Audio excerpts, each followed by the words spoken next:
Hello, and welcome to the Love Your Work Life podcast. I'm your host, Elissa Shuck.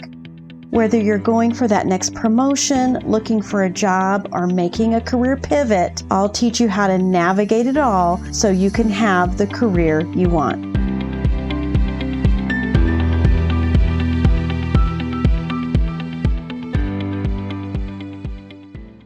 This is Love Your Work Life, episode 75.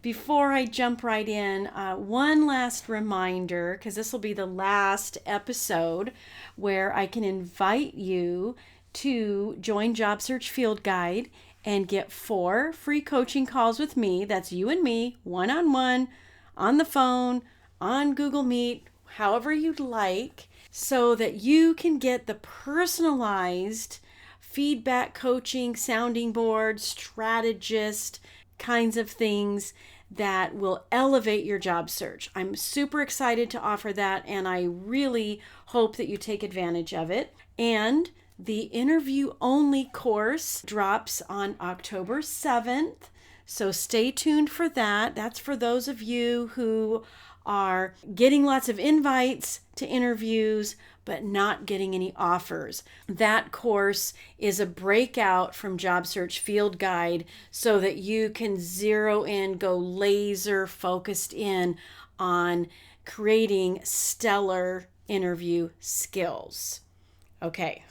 Have you ever been in an airport, or I think of them as airports because that's where I've encountered these things, but there are those people movers, right? Where you need to travel a long distance, and so instead of walking it, you get on the people mover and you stand to the left or right so other people can pass you. You get to the end of it, and a lot of times there's this little recording, mind your step. The mover is ending, right? While you might be enjoying the ride, you do have to mind your step, because you're going to get off that thing and there's going to be a little bit of an adjustment. If you're like me, getting those steps coordinated also feels a little disruptive too. And sometimes your career can be that way. You're just on autopilot. You're just along for the ride. You're moving through, and it seems so effortless. But the danger is that you get on autopilot thinking, that you're just moving through without paying attention to what might be ahead and planning for it, watching, learning, being prepared for that adjustment, minding your step. Even when you know that people mover's ending, you've got to plan for it. It doesn't go on forever. Just like a career has steps and disruptions and things happening all the time. That's why I want you to be always minding your step. It doesn't mean you have to be afraid that your career is ending or the company's going to be doing layoffs. This isn't a fear-motivated minding your step. This is an awareness. This is seeing possibilities. This is about preparation, paying attention to yourself, and should opportunities arise or disruptions happen, that you are ready, my friend. I want you to always be ready for opportunity, ready to respond to things that might be happening, to be proactive as much as possible instead of reactive. You want to be open to possibility, and you want to be prepared to navigate anything that comes along. I really, truly hope that when someone coaches with me, that they've learned the skills and strategies that they need to navigate anything that happens, that they never have to hire me again. I know that might sound weird, but of course, people do come back sometimes, and I love that. But mostly, I want people to walk away with the sense that they never ever have to worry about anything that happens in their career, that they have what they need to mind their step every step of the way, whether that's a change that's thrust upon you or a change that you decide you want for yourself, that you're ready for that next stage, that you want to give yourself a promotion, that instead of allowing a disruption to throw you off your game, that it's intriguing and that it opens up your eyes to possibilities. That's what minding your step is all about.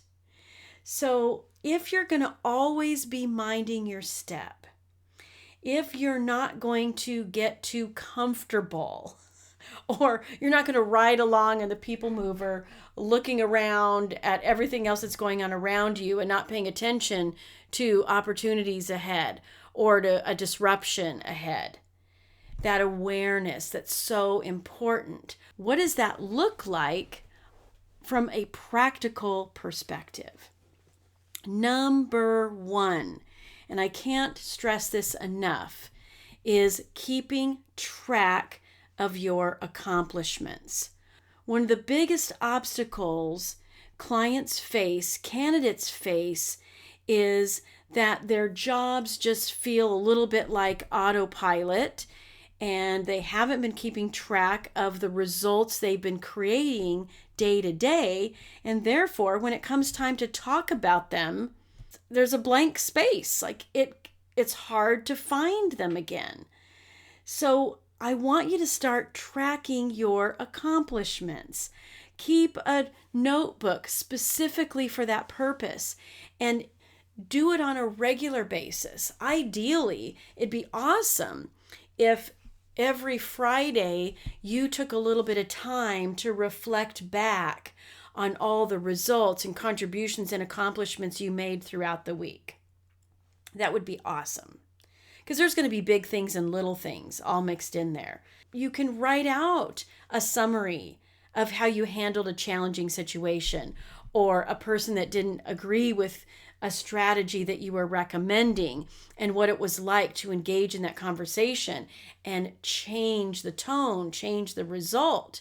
These are all things to keep track of. Look back monthly at those big highlights, those big accomplishments. And even every quarter or every year, track these things.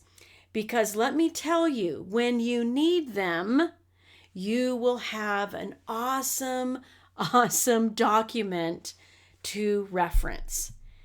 It'll be this menu of accomplishments that you can go to so that when you need it, it's there.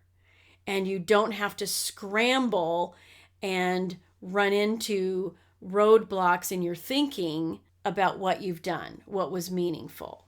And I like suggesting that you handwrite these things out. It's helpful because our brains just process things better that way. But to be perfectly honest, if you like capturing things in some kind of document, or, I could even picture an Excel workbook where you start categorizing accomplishments, maybe the things that use your soft skills, maybe the relational kinds of things, and then other things that have a metric behind them. How cool would that be to have all of that stuff captured so that when you need it, it's there for you, whether that's for a job search or a promotion. What about those self-assessment type job performance reviews? How cool would it be to have all of that figured out and to be able to select the things that you felt were most rewarding and impactful and satisfying in your job? So keep track of your accomplishments on a regular basis. The next way to be always minding your step is to update your resume and LinkedIn profile regularly. This is where those accomplishments can come into play. Maybe you want to update your LinkedIn profile with that accomplishment. Think about it from the perspective of your next role.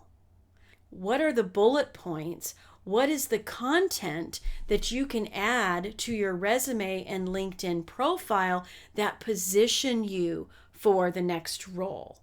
What is next role like about what you're doing now? So that it always has a future focus, positioning yourself for the next thing, the elevated role, even the pivot. If you are thinking about a different industry, then what are the things about what you're doing now that would help someone understand the logic of that pivot? Universalize the language a little bit if you have to, if you're really thinking about that kind of a pivot. It will help people see your possibilities instead of only seeing the inside language that's related to the role you have now. And speaking of future focus, always be curious, always be open to possibility. Have those what if questions in your mind in the best possible way, right? Not if the business goes down the tubes and what if I get laid off. That's not the kind of what ifs I want you focused on. If you're doing all these other things, you won't have to worry about those kinds of what ifs because you've created this resource for yourself that you can tap into anytime you want. You are minding your step. You're also giving your brain something to work on, a problem to solve in the best possible way. So be future focused. Look ahead. Don't get distracted or comfortable with that people mover. Leverage that step off to your best possible advantage. And last but not least, be the CEO of your career. Really own it. Really lead it. You know, when you think about setting other people up for success in the role that you're playing now, what would you have to do to set yourself up for success? When you're a CEO, you have a vision. You have a plan. You have a strategy. You have a roadmap. Create that kind of roadmap for yourself. You may not be looking for your next role right now, but that doesn't mean that you can't cast that vision, that you can't put something into play that will help you navigate towards it. Because if you don't know what it is, then there's no way that you can move towards it. If all you're thinking is, I'm going to have my dream job someday, but you haven't clarified it, you haven't defined it for yourself, then there's no way that you're going to get there. It's always going to be out there somewhere. You can put that plan into play anytime you want, right now, or just as something to reflect on occasionally and think about what the possibilities are. Always be in tune with it and looking for opportunities to make it happen. You'll be surprised how many things sort of feel like they just fell into place. Or, wow, what a coincidence that was that this person I reached out to is now at a company that I've always liked to work for. Nothing happens by chance. It's all happening by design, by you thinking about what's possible and sketching out a plan, taking a peek at it once in a while. And when the time is right, leveraging all the skills and value that you have accumulated over the course of your career towards that next thing. So, mind your step. Plan for something ending in the best possible way, whether it's by design or by something happening that you didn't exactly plan. That's okay. Because if you're doing these things, then no matter what happens, no matter what ends, you will be prepared. You'll be able to take advantage of it instead of it taking advantage of you. All right. I'll talk to you next time. If you like listening to this podcast and you are going to love my program, Job Search Field Guide, this is a unique opportunity. I offer group coaching alongside a 5-step process to help you land a job quickly. So I hope you will join me in Job Search Field Guide. This is going to be revolutionary to your career journey and your job search, and you get lifetime access. So find it at elissashuck-careercoach.com, and I will see you there.